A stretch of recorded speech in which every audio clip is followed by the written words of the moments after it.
Tribuners, beberapa jam saja setelah pihak Komisi Pemberantasan Korupsi curhat soal sulitnya tangani kasus korupsi yang melibatkan polisi, pihak Polri langsung bereaksi.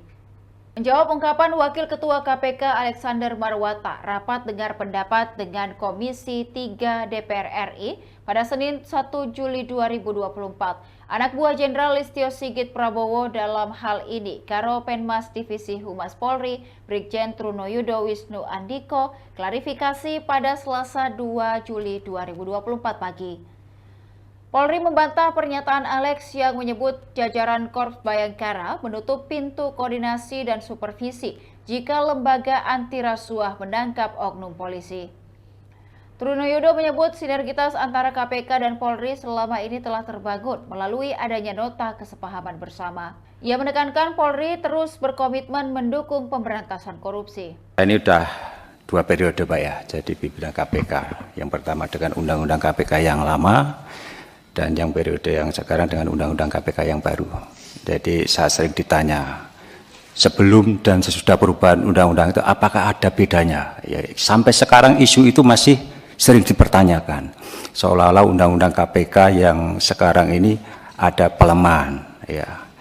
Bapak sekalian, selama 8 tahun lebih saya di KPK, kegiatan yang saya lakukan nyaris tidak berubah.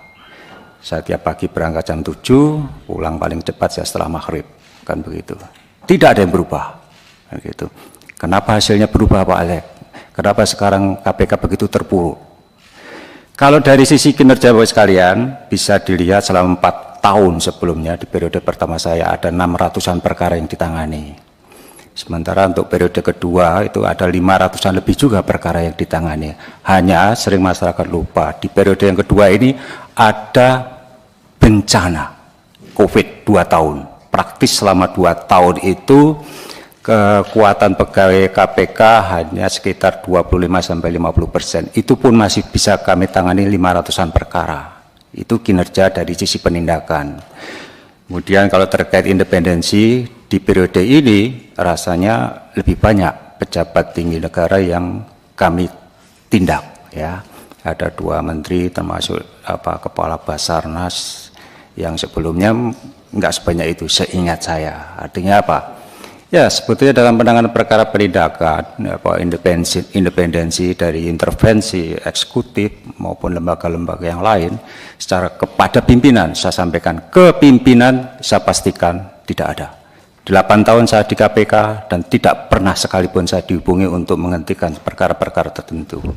Tapi apakah ada intervensi di dalam penanganan perkara? Nah, Bapak sekalian, problem di KPK ini kalau boleh saya sampaikan ada beberapa ya, menyangkut kelembagaan, mungkin juga regulasi, kemudian SDM.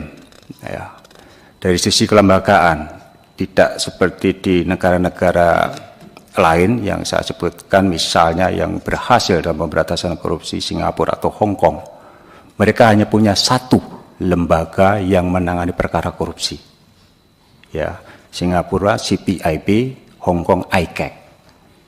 Seluruh isu terkait korupsi mereka yang menangani. Sedangkan kalau di KPK ada 3 lembaga, Bapak sekalian. KPK, Polri, Polisi, dan Kejaksaan. Memang di dalam Undang-Undang KPK yang lama maupun yang baru ada fungsi koordinasi dan supervisi. Ya, apakah berjalan dengan baik? Harus saya sampaikan Bapak sekalian, tidak berjalan dengan baik. Ego sektoral masih ada. Masih ada. Kalau kami menangkap jaksa atau menangani jaksa misalnya, tiba-tiba dari pihak kejaksaan menutup pintu koordinasi supervisi. Sulit. Mungkin juga dengan kepolisian demikian. Ya. Jadi Bapak sekalian, ini persoalan ya, persoalan ketika kita berbicara pemberantasan korupsi ke depan. Saya khawatir Bapak sekalian dengan mekanisme seperti ini, saya terus terang ya tidak yakin kita akan berhasil memberantas korupsi.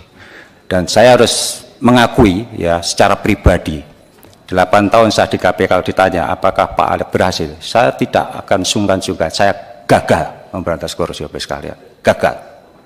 Itu kan.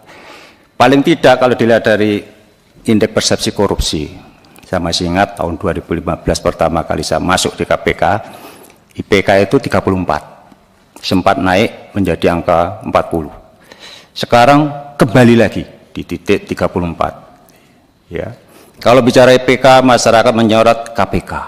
Pada banyak aspek lain selain korupsi yang menjadi domainnya KPK. Ya. Ada kemudian investasi, ada terkait penegakan hukum, kemudian ada kemudahan berbisnis dan lain. Ada 8 indeks dalam IPK itu dan tidak semuanya itu menjadi domain KPK. Ya. Demikian Tribun Timur Hot News kali ini. Saksikan berita lainnya hanya di kanal YouTube dan Facebook Tribun Timur. Download Tribun X sekarang. Menghadirkan lokal menjadi Indonesia.